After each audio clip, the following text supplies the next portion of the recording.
Welcome to the PrepZone Show presented by Bevill State. I'm your host, Johnathan Bentley, joined as always with my co-host, Zach McCullar. And Zach, unfortunately, the high school football season is over. Our team right here fell in the semifinal round of the playoffs last week. Yeah, they went to the semifinals, faced the number one team in the state, and got beat. It was a great game. We'll talk about it later. It was a fun one. Yeah. So high school football is over, and next up on the high school calendar, state championships going on this week. Then it'll be reclassification. We'll see where everyone falls, and then we'll get schedules in for next year, and we'll do it all again. Yes, that should be later this month, this December. Yeah, it's already December. So, yeah, at the end of this month, I think they'll do reclass, and I think we'll have some jump around. It could be Curry, it could be Carbon Hill. I think it will be Corner, Yeah, but we'll find out soon go enough. down. All right, so we'll jump to last week's game, which we were both at. You were comfortable and warm up in the booth. I was on the field. I was probably maybe a little over. It wasn't as cold as I thought it was going to be. No. But it was cold. But anyway, Wadley 22, Addison 14. It was 14-14. I mean, they were down 14-0 at halftime. They tie the game, and then just too much Wadley. Is that how you say it? Yeah, Addison. I was really proud of Addison and the fact that usually if you get within 8 points of the state champion who has not lost to 26 games, you played a perfect game. Addison really made a lot of mistakes, but they had the talent to keep in the game with Wadley, punch for punch. So I'm proud of the Addison Bulldogs in this Battle of Bulldogs. But just in the end, they came up a yard short, turned it over on downs. They were in Wadley territory, driving to tie the game, and got stopped on a 4th and 1. And so Wadley was able to run out the clock, and the visiting Bulldogs for Randolph County were able to win that one. Yeah, and I will commend Addison. I didn't think it would be this close. I didn't either. To be honest, because they had worn out Hubbartville the week before. The running back had gone for over almost 400 yards, and Addison holds them to like 115. And that is a 4-star Auburn commit. Yes, and he did have a good game. He had 2 touchdowns, but he did not have anything near what he did against Hubbartville. So I really commend Addison's defense in that game. It was so close, But so they're 12-12. I guess you kind of touched on this already. What cost them? Seemed like they were in the red zone several times, just couldn't capitalize. Yeah, red zone possessions did not go Addison's way. There were also turnovers, 3 interceptions that hurt. I don't like him. A lot of mistakes on Addison's part, and yet that defense was able to keep them in the game. And it's a defense led by a lot of young guys. So just imagine how good that unit will be this upcoming season. Yeah, that kind of gets to our next point here. Where do you think Addison goes from here? Because, it's Hastings' first year. Now they got a year in the system. And Wadley graduates almost all the names I looked up were all seniors, it seemed like. Whereas Addison had 7 seniors. Some of those contributed a lot, but, the bulk of their team is back. The bulk of the team is back. So you ask, where does Addison go? I don't think they go anywhere. I think they're back in the upper echelon of Class 1A. I think they'll be a competitor for a Class 1A North title, especially now that Wadley is going down. Hopefully. Hubbartville, another team that's really good. They have a lot of people coming back. So I think Addison-Hubbartville these next couple of years, that could be a consistent semifinal game. I'm looking forward to it. Yeah, and this is nothing new for Hastings. It is new. He had never got to the semifinals, which is crazy. Kusa always got in the way back when he was at Lynn. But yeah, I see this as a yearly thing now at Addison. And the crowd was great. Oh, yeah. It was absolutely great. As cold as it was, everybody showed up. It was fantastic. Yeah, it was a great atmosphere. People were talking about that on the sideline. All right, so we will touch on this very briefly. Since Wadley's in the championship, they play Maplesville, both undefeated. Do you see Wadley winning back-to-back titles? No. I think Wadley, they're down from last year, although they're still very good. Maplesville is improved. Their defense is allowing 3 points per game, or the Maplesville Red Devils. And last year in the state championship game, Wadley really beat Maplesville bad. I think it was 31-7. So I think Maplesville gets their revenge in this one, ends Wadley's win streak. But we'll see. Class 1A state championship should be a fun one in Birmingham. Yeah, you never can tell. And Maplesville played undefeated Leroy last week and beat them by 41. So, this is not your – No. I was talking to somebody else about that on the sideline, and, this isn't your typical one. 1A used to be – I remember when Parrish won it. It's been a long time ago. You have to go way back to the early 2000s. And, those teams were everybody was kind of close.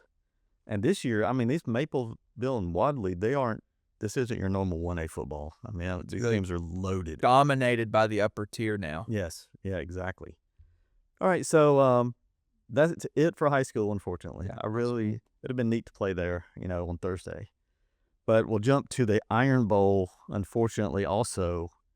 We need an Auburn helmet up here. Wow. So Auburn, that was kind of, that was a lot of mistakes in that game. It was close, it was entertaining, but it was a lot of mistakes in that game. Yeah, another fun Iron Bowl, and Auburn really, they fought hard, kept it close. I mean, Alabama jumps out 17-0.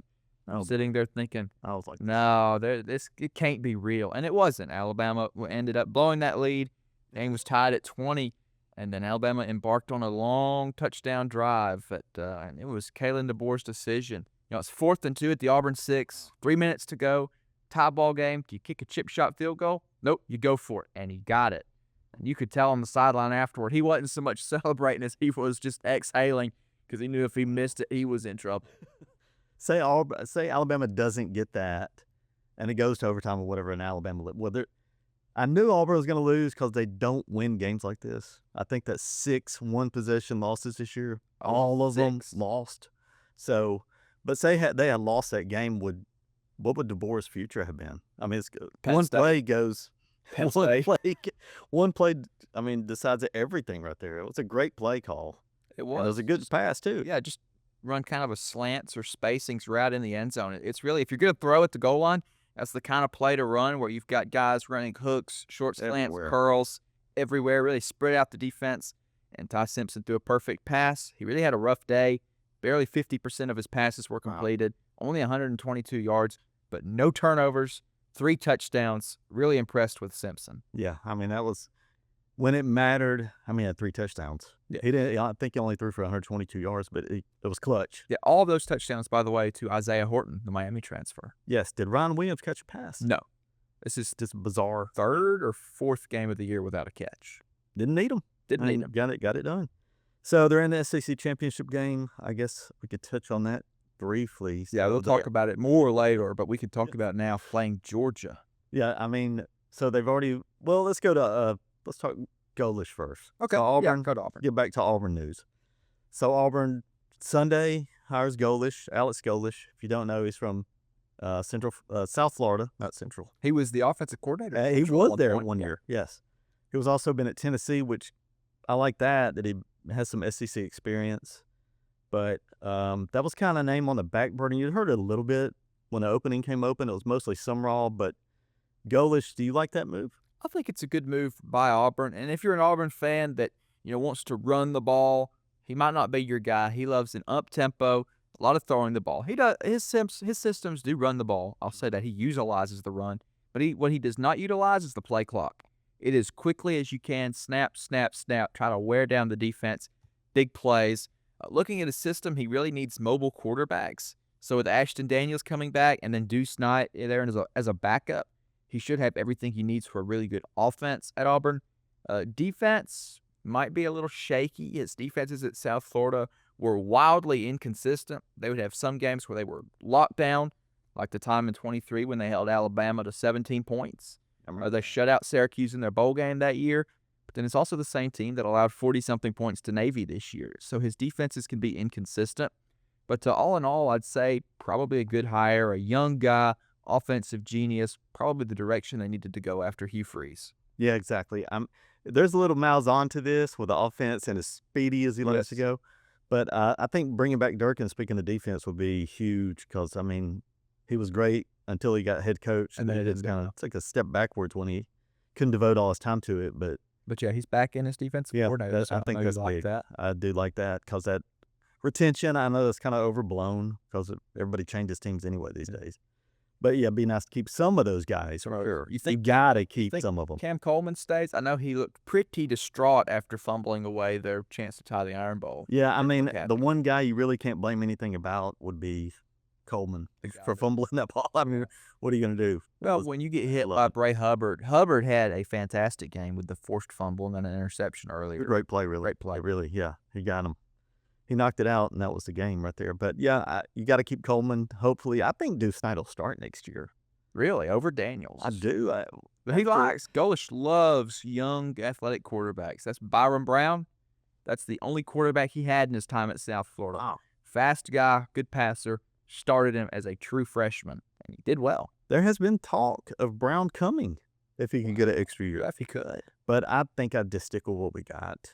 But I mean, quarterbacks not working out. Yes, no, especially at Auburn. But I'm blaming Freeze for that. That's what it's like. You always blame your predecessor. Yes, got to blame. You can't blame Durkin, so it's Freeze's fault. All right, so I guess that was just one of many moves in the SEC, which is crazy. Yeah, the list. I look back on it. There are only 3 SEC head coaches still in place today that were in place the last time the SEC had a national championship, 2022.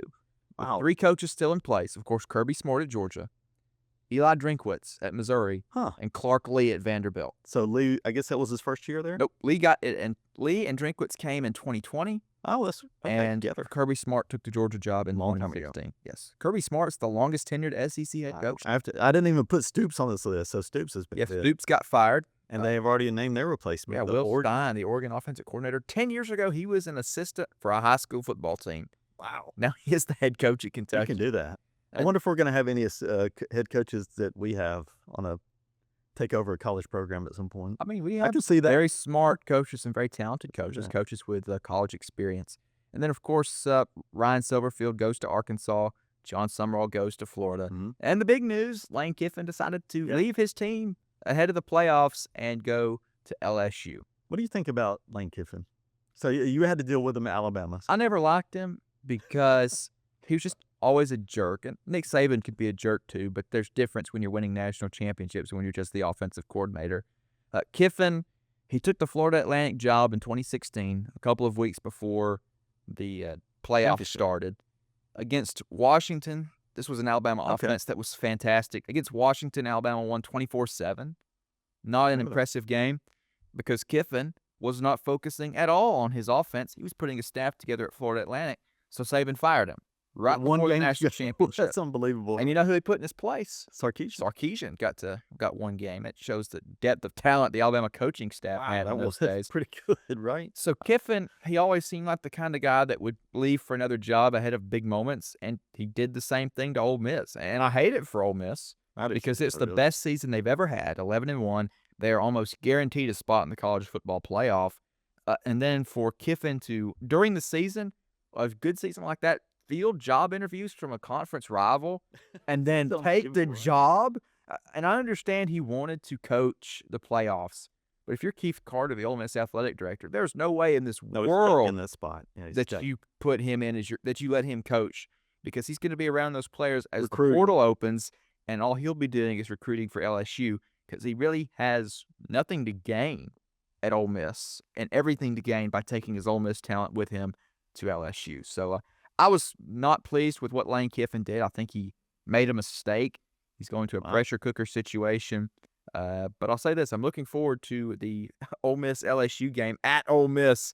The reaction that he got when he got to Tennessee, he got a can of mustard thrown at him. A golf ball hit him during the game. Might be nothing compared to what happens when he goes back to Oxford. Yeah, I really hate that for Ole Miss, like you said. I mean, so you have sold these players on playing for a championship, and then they get this close and you leave them. I mean, just the way it was done was just so poorly done. How's he not figured out how to do things?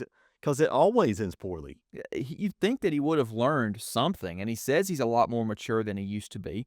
And for a while, I thought it was true, but this is a classic Kiffin, the Kiffin that had no clue what he was doing, fly by the seat of his pants. And just a few months ago, he was posting on social media, stay where your feet are, it's where you're supposed to be, all that kind of stuff. But when somebody offers you $100 million, you kind of forget all that conventional wisdom. That's out the window. So good luck to Ole Miss. I mean, they're in the playoff, but boy, I don't know. Maybe there's a lot of fire under them. It's a terrible spot. Their head coach is now Pete Golding, the defensive coordinator to Alabama for a couple of years. Did you like him in Alabama? No. He is by far the worst defensive coordinator Saban ever had. Do you have anything positive about this move? About LSU. So LSU and Ole Miss both get bad spot. I'll say LSU and Lane Kiffin are made perfectly for each other. It's a perfect match. But back to Golding. When he was at Alabama, I mean, his defense is. I remember a lot of complaining back then. Ole Miss under Kiffin put 48 points up on Alabama. Florida put 46 points up on Alabama. Tennessee put 52 points up on Alabama, all while he was the defensive coordinator. I mean, he was so bad that Kevin Steele was a breath of fresh air coming back for a year after Golding left. Wow. Okay. I knew he had been there a while with Kiffin, but yeah, now he's thrown straight into the spotlight. I mean, he's the head coach. And he's not the interim head coach. He is the guy moving forward next year. So they were kind of in a tough spot. They had to make a move. But it's kind of like Kentucky. I mean, you got to hurry quickly. You got to if it's this late in the cycle that you're losing your head coach, you have to get a guy as soon as possible. That's why I was surprised about Kentucky doing it that late. Wait till the season was completely over. Losing to Louisville 41-0 though, yeah, that's not good. So they made the right decision, did Kentucky. Yeah, so they're moving on, and who knows? We might see some more fired. I think Florida State kept their coach, which is Norvell is staying. I heard Bill O'Brien up at Boston College is staying. Mike Larksley at Maryland is staying. Surprising. Luke Fickell at Wisconsin is staying. All coaches that have had very bad last couple of years. It would have made sense. It would have made a lot of sense to fire them, and those programs will not. Instead, they've decided to spend more money to buy players instead of spending money to buy out their coach's contract, which, fair enough, might as well give it a go, I suppose. Can't hurt. Yeah, maybe that'll go right for Florida State. Seemed like crazy to bring him back. And do you think they bring back Gus Malzahn as offensive coordinator for Florida State? I wouldn't. You wouldn't? Yeah, I've seen enough of Gus. I know what he. And he had a shining moment in the opener, and that was and it was all downhill from there. I still can't believe that happened back in August. Florida State beat Alabama. How things have changed since. All right, so that leads us into Zach's picks. I guess this conference championship week. Not a lot. Championship week. There are 5 games because these are the 5 where the winner most likely goes to the playoffs. We're going to start with the American Conference, North Texas at Tulane. The winner all but guaranteed a spot. Summerall, the Tulane head coach, who went to Florida, he is going to coach for the rest of the year, as will Eric Morris, the head coach at North Texas, who will go to Oklahoma State after the season. So these are 2 coaches on their way out that are staying for the rest of the year. So this should be a good matchup in New Orleans. So I have doubted North Texas all year. They have 1 loss. You know who it was against? Was it South Florida that beat us? That's right. Goalish, you're the head coach. Yeah, but I'm not picking against them. Even though Tulane's 10-2. 10-2. I mean, these are 2 really good teams. Could North Texas make the playoff? That would be unreal. I don't think so, but I'm going. They win, they are. So that is insane. Yeah. So from one year we have SMU in this thing, and now we have North Texas. But yeah, I'm going against Tulane in that one. So you're going with I think it's at Tulane. It is. It's in New Orleans at Tulane. So you're going with the Mean Green. I am as well. Drew Mestemaker, their quarterback, is lights out. He's got 3,000 yards passing on the season. Of course, Mestemaker. Yeah, Mestemaker. The guy, I don't think, if I remember correctly, he's the guy that did not play quarterback in high school. He had never been a quarterback till college. So North Texas, it's a unique situation with their coach about to leave, playing with Tulane. Very strange, yeah. But I'm going North Texas as well. I think too much offense. The Tulane defense has been shaky at times. Mm-hmm. So I'm going with UNT. Next game on the schedule, one of these little minor conferences, the ACC, Duke and Virginia. If I'd have told you at the beginning of the season, or even a couple of weeks ago when Duke lost to UConn, that Duke would be playing Virginia for the ACC championship, would you have believed it? No. I mean, you think of it, Miami. They're supposed to be this playoff team. You can't even beat out Duke and Virginia. No, you can't beat them. I mean, that's pitiful. And Miami, they beat Notre Dame. Yes. First of the season, and it hadn't gone well since. I don't think they should be in the play. But that's neither here nor there. I'll take Virginia in that. Duke is, I mean, they may have had their moments, but 7-5 in the conference championship. UConn. Yeah, that's inexcusable. Oh, you can't believe that. You can't do that. So you're going Virginia. It would not shock me if just because it's the ACC, Duke were to win, and then you have an 8-5 conference champion. And ACC, the champion of the conference, is not necessarily going to be in the playoffs. If it's Virginia, they would be, because they'd be one of the 5 highest-ranked conference champions. But if Duke wins, and then whoever wins the American, they'll be ahead of Duke. If JMU were to win their conference championship game against Troy, JMU would get that last spot. If Troy wins, the Duke could be 8-5 going into the playoffs. Wow, that would be and they would get in over a team like, I'm trying to think, the 11th seed is BYU, right? Vanderbilt, Miami, Texas, possibly BYU, possibly Alabama. Alabama has a chance to get knocked out of the playoffs if there are too many automatic qualifiers get in ahead of them. So that'll be an interesting situation. Speaking of BYU, they have a rematch with Texas Tech this week for the Big 12 title. That's their one loss, right? It is their one loss, yeah. Both 11-1. Both are. Texas Tech lost to Arizona State. I think their quarterback was out back then. He was. Yeah, Darren Morton. So I'm going Texas Tech. This team is really good. Really underrated too. They were the team at the beginning of the season. People said, here are two teams to look at that you haven't thought much of, but they could compete: Illinois and Texas Tech. And they were wrong about Illinois. It went very badly for Brett Bielema's team. But Joey McGuire and Texas Tech, he just got a contract extension today, I think. So it's been a very good season. That one loss with the backup quarterback. Texas Tech most likely in the playoffs anyway. BYU is win you're in, lose you're out. So I think BYU's out. I'm going Red Raiders. Yeah, I am as well. BYU's had a really good season too, though. And I heard their coach mentioned for him in the job. Kalani Sitake was rumored to go to Penn State. He has said he's staying, though. So that's another. We didn't even mention Penn State. They're kind of stuck in a bind. They can't get a coach. Yeah, it was rumored that they would get Kalen DeBoer. That's not happening. Rumored that they were going after Josh Heupel at Tennessee. Well, that's not happening. And now Sitake turns him down at BYU. And one of the targets of their coaching search was Bob Chesney at James Madison. Yeah, he's gone. After the season, he's going to go to UCLA. It's a good pickup for them. It's really for Penn State. I know this is off subject, but for Penn State, who knows who their head coach will be? And they were one of the first ones to get rid of their coach. James Franklin. They've had a long time to pick October, and they have not. So next game, 1 versus 2. I think you told me earlier this week, it is only the third time that 1 versus 2 have matched up in a conference championship game. The first two were when Alabama and Florida matched up in that situation in 2008 and 2009. So number 1, Ohio State. Number 2, Indiana. Who wins this one? Both undefeated. It's hard for me to give. Indiana's actually really good. I was wrong. Like early in the year, I picked Illinois to beat them. And you know how that went. 63-10. Yeah, so I was like, what? I picked the wrong team. So Indiana is even better than last year. They were kind of not really a fluke. But no, they were. They just weren't. They weren't great. But this year they could actually win it. But I'm going Ohio State. But this is going to be really close. I was impressed touchdown watching Ohio State last week against Michigan in the snow at Michigan, and they just dominated. Even though they didn't play well, they still dominated. So Ohio State, I think, is the best team in the country. Indiana not far behind. Fernando Mendoza most likely going to win the Heisman. He is almost a lock. Their quarterback. Indiana, who would have thought? If he has a very bad game, he could play his way out of it and then help out somebody else. Maybe the Ohio State quarterback, Julian Sayin, an Alabama transfer. Maybe Jacob Rodriguez from Texas Tech. I'm not sure who would get that. I think Mendoza has a great game. I think he plays well. But I think Ohio State dominates the tempo of the game. They run the ball a lot. They slow it down. And I think Ohio State wins a low-scoring, good old-fashioned Big Ten game. Yeah, maybe kind of like the Michigan score last. Well, I don't know if it'll be that. 27-9. Won't be that big of a blowout. Maybe 17-9, 17-10, something like that. Should be a good game though. 1 versus 2. Indiana's really good.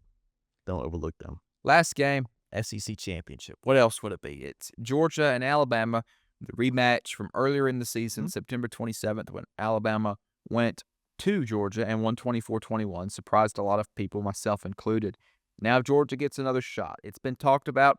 Georgia can't beat Alabama. The only time in my lifetime they've been able to beat Alabama was on a second matchup of the year looking for revenge. Can they do it again? Yeah, I think you were at that game, Indianapolis. I was. Indianapolis for the national championship. About 5 degrees outside, I think, right? Less. Much less.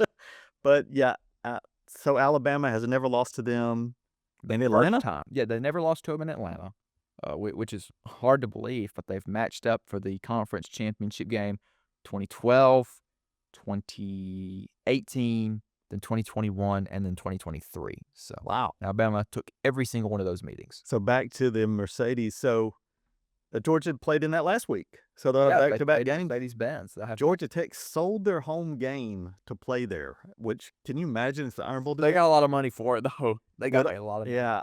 But if the Iron Bowl did that too, I don't think that would ever happen here. There's no big venue in Alabama. Yeah. Other than So we would have no option. Bryant Denny and Jordan Hare, they're the two biggest. So we don't have a dome, but no, we don't have a dome. I don't know. I'm glad Auburn didn't have that opportunity to sell out because they did that for a basketball game. Well, next year their season opener, they Baylor, that's right, the Mercedes-Benz Stadium.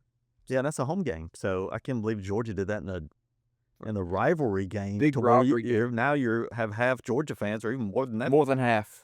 Georgia fans travel. And we'll see that. It'll be half and half probably Saturday. It'll be a lot of people there Saturday for the SEC title. So do you think Alabama is able to get it the second way around? I don't know why I'm picking Georgia. You're picking Georgia? I've already made that mistake, so why not make it again? Well, I mean, you can't just pick Georgia to beat Alabama. And I haven't learned from my mistakes. Are you bitter because of the Iron Bowl? No, Georgia's playing better, I think. I agree. Right now. But that usually doesn't matter. Alabama gets up for Georgia. I mean, they got their number for a reason. I mean, DeBoer's already beat them, so. Twice. Yeah, wow, that's unbelievable. So I'm going Georgia, and that's probably wrong. But I do want to mention this. So Alabama loses. Are they in or out? Does it depend on how close this game is? I think it really depends on what happens. Yeah, if they lose, it matters the Big 12 championship. So BYU is right now ranked behind Alabama. Mm-hmm. If BYU were to win that, they would get an automatic qualifier into the playoffs, while as Alabama, not being a conference champion, would not. Texas Tech, even though they lose to BYU, they are a really good team. They have a good resume. They would not drop out of the playoffs. That knocks Alabama out of the playoffs. Now, if BYU does not win that game and Alabama loses, Alabama's sitting at 10-3, the last team in. Does someone jump them? Could Utah jump them at 10-2? I doubt it. Miami at 10-2. That's the thing. Possibility. Vanderbilt at 10-2, probably not, considering Alabama beat Vanderbilt, but head-to-head wins apparently don't matter because Notre Dame is ahead of Miami, despite the fact that Miami won that game. That makes no sense. So I think if Alabama were to lose and get left out, SEC Commissioner Greg Sankey would probably lose his mind because if there are no conference championship games anywhere in the country, Alabama's already in the playoffs. Yes, that's true. Yeah. Even if Alabama backed out of the conference championship game, said, we'll take our chances at 10-2, a BYU win would knock Alabama out. Right. So it really matters what else happens. Really, if you want to get in the playoffs, Alabama, just please beat Georgia. Just win the game. Yeah, just win the game. You don't have to worry about it. So I guess you're picking Alabama. I am picking Alabama, and I don't know why. I just have faith in the coach. I have faith in the players. Because 2 years ago, when Kalen DeBoer was at Washington, it was a very similar situation. Mm-hmm. He had such a good year, but they really did not look as good as Oregon during the season. They play a game at Oregon, and Washington wins by 3 points. They won two times there. Yeah. So they get to the conference championship game. It's Washington and Oregon with a spot in the playoffs on the line. Oregon's a 10-point favorite. Everybody thinks they'll get their revenge. And Washington jumped out 20-3 in the second quarter. Held on for, I think, 34-30 was the final score of that one. It's the kind of game that DeBoer could win because he's so unconventional. He loses the games he should win. He wins the games he should lose. This is a game he should lose. So by that logic, I say he wins. Wow. Yeah, you got to go in there. I didn't realize he was he did that at Washington. This is no surprise to him. But I don't know why I'm picking Georgia, so I'll probably lose that again. You might. Yeah, I don't like Georgia. So no, you don't. It's a situation. Not a Georgia fan. But all the times that Alabama and Georgia play, Auburn fans kind of have to sit back and I usually my sisters disagree with me on this. I will pull for Alabama against Georgia. Oh, they won't. No, they have 3 sisters. They won't do it. Yeah, 6. They're like, well, I'm crazy for thinking that. No, but my wife is an Alabama fan, so they're being diplomatic. I mean, we sat side by side watching the Iron Bowl, so this can be done. Yeah, it can be done. That's pretty good. That is pretty good. I mean, and when you know your team's going to lose, it's different. And you know they're going to somehow end up losing. Anyway, that's neither here nor there. 6 in a row. Yeah, yes. Getting off subject, I do want to mention. You remember 6 Iron Bowls in a row? Tuberville had 1 for the thumb. Now Alabama's got 1 for, I guess, the other pointer finger. 6 in a row. 6. That's unbelievable. It hurts. The longest Alabama win streak since Bear Bryant was the head coach. Been a while. 70s, I think. Yeah, 73-81. Maybe Golish is our Pat Dye to end this thing. Golish, his introductory press conference, he said talking about the Iron Bowl gave him goosebumps. So we'll see. He has to go to Tuscaloosa next season. He will have goosebumps going in there. He will have goosebumps. All right, so is that it? That wraps it up. We are done with Zach's picks. We probably talk playoffs next show, though. Heading down the home stretch. We're done talking about high school football. No, we'll have to get our awards all done. And we will do that. We're going to have the playoffs set. We'll be able to talk about that. The college football playoffs, we'll know all the high school. Will Alabama be in it? We'll find out. It should be. Hopefully, if I'm right, Alabama will be in easy. If you're right, there are a lot of variables that could go wrong. Yeah. Hopefully, they will be the first 3-loss team to make the playoffs, yes. right? In that situation. Okay. Yeah, I think they will probably somehow get in there. They usually do. Didn't last year. SMU kind of, I think they had people were sick of Alabama at that point. It was a situation last year that Alabama was in, and then Clemson won their conference, got that automatic qualifier, knocked Alabama out. So yeah, hopefully that doesn't happen this year. Yeah, I don't think it will. Boy, look at Clemson now. Oof. All right, so that wraps up our show. We want to thank Bevill State for sponsoring and Jake for producing. And if you like what you see, like and subscribe on YouTube, and we'll see you next week.